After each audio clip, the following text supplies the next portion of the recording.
आपल्यापैकी बऱ्याच लोकांना नेहमी असं वाटत राहतं की आपण अगोदर काय चांगलं केलं आहे किंवा आपल्याकडून अगोदर वाईट घडलं आहे.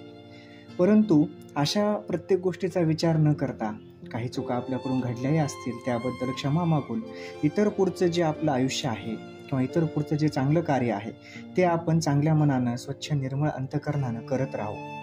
कारण जर आपण मागच्याच गोष्टीचा विचार करत बसलो आणि पुढच्या चांगल्या गोष्टी जर आपण टाळत गेलो तर आपण सतत या वाईट गोष्टीच्या प्रवाहाच्या विचारांमध्येच अडकत जाऊ आणि मग याच्या बाहेर निघणं आपल्यासाठी खूप अवघड होत जातं.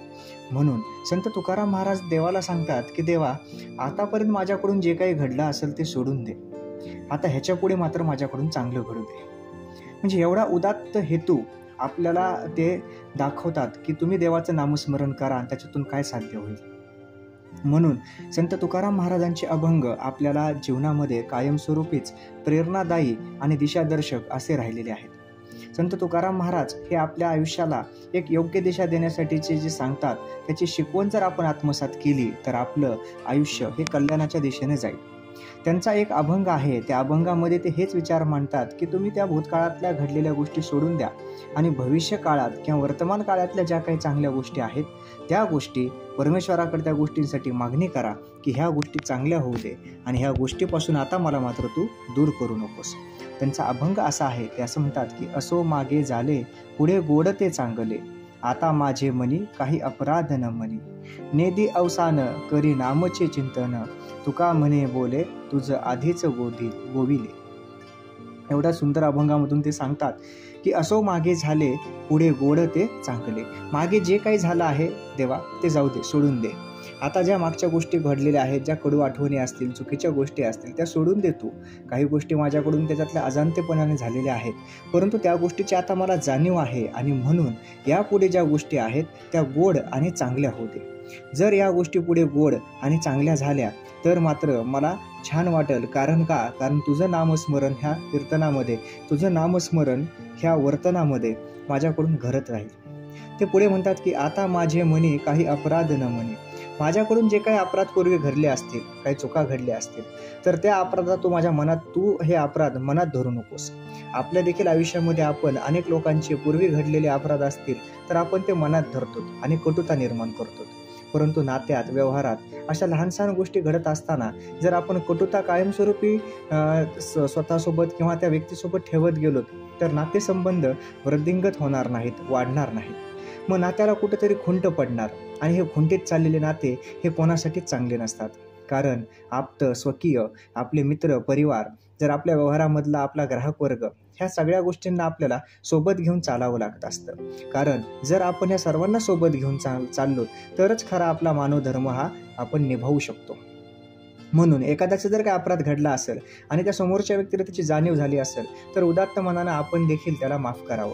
कारण परमेश्वर देखील माफीचीच अपेक्षा प्रत्येकाकडून ठेवत असतो आणि त्या गोष्टीचा पश्चाताप झाला म्हणजेच त्या गोष्टीचं त्याला शिक्षा देखील मिळाली असा अर्थ निघत असतो. म्हणून तुकाराम महाराज म्हणतात की आता माझे मनी काही अपराध न मनी.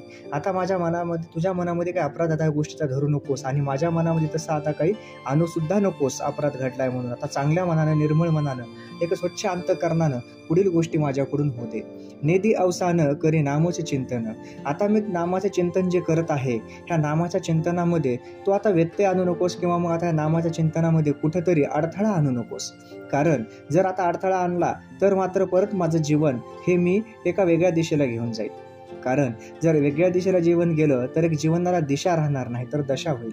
म्हणून ते म्हणतात की नेदी अवसान करी नामचे चिंतन, तुका म्हणे बोले तुझं आधीच गोविले. आणि मी तुला हे बोलून अगोदरच तुला ह्या गोष्टीमध्ये गुंतून टाकलेलं आहे किंवा तुझ्याकडून ह्या गोष्टीचं मी एक प्रकारे अगोदरच शब्द घेतलेला आहे की मी आता ह्या नामचिंतनामध्येच तुझ्या स्मरत राहील. आणि जर तू माझा ह्या गोष्टीचा विचार कर की मला आता परत मागच्या गोष्टीत नको टाकू, आता माझ्याकडून चांगल्याच गोष्टी ह्यासोबत घडू दे, वर्तमान आणि भविष्य ह्या गोष्टीमध्ये तुझं नामस्मरण घडू दे आणि तरच माझं मन प्रसन्न राहील. एवढं छान हेतूनं त्यांनी तुकाराम महाराजांनी त्यांच्या अभंगामध्ये आपल्याला ह्या गोष्टी सांगितलेल्या आहेत. म्हणजेच काय की आपण देखील काही गोष्टी सोडून द्याव्यात आणि भविष्यकाळाकडे एका स्वच्छ नजरेने बघावं. जर आपण व्यवस्थित एका स्वच्छ नजरेतून जर भविष्यकाळाकडे पाहिलं तर आपल्याला हे जग, हे विश्व आणि आपल्या सभोवतालचा परिसर, आपली सर्व माणसं हे छानच दिसतील आणि सुंदर दिसतील. कारण काय, आपलं मन सुंदर असेल तर बाकीच्या सर्व गोष्टी आपल्याला सुंदर दिसतील. आणि मनात जर कटुता असेल, मनाचा भाव जर कडूपणाचा असेल, तर मात्र सर्वत्र आपल्याला तो कटुपणा आणि कडूपणाच दिसेल. म्हणून मन मोठं करून बऱ्याच वेळेस माफसुद्धा करावं लागतं. अनेक वेळेला समोरची चुकी दाखवून त्याला शहाणं देखील करावं लागतं. कारण हा आयुष्याचा एक भाग असतो. जेव्हा आपण व्यक्तींना, इतर लोकांना आपलं म्हणून चलतो, त्यावेळेस आपण त्यांच्या सर्व गुणदोषासहित स्वीकारलेलं असतं, असं त्याचा अर्थ होत असतो. म्हणून संत तुकाराम महाराजांचे अभंग आपल्याला दिशादर्शक आणि प्रेरणादायी ठरत असतात. या अभंगामधून त्यांनी आपल्याला कशा प्रकारचं भविष्य असलं पाहिजे, वर्तमान असलं पाहिजे किंवा मागच्या गोष्टी कशा विसरून जाव्यात हेच सांगितलं आहे. आणि ह्या गोष्टी विसरण्यासाठी परमेश्वराचं, देवाचं नामस्मरण करणं, त्याचं चिंतन करणं हा एकमेव आणि चांगला असा मार्ग आहे. बाकी आपण या सर्व गोष्टींचा जर विचार केला आणि आयुष्यात जर अनुकरल्या तर मात्र आपलं जीवन हे सुखी होईल, समाधानी होईल. आणि ह्या जीवनामध्ये आपल्याला शांती, समाधान, स्थैर्य आणि मनाची प्रसन्नता निश्चितपणे लाभेल. जय जय राम.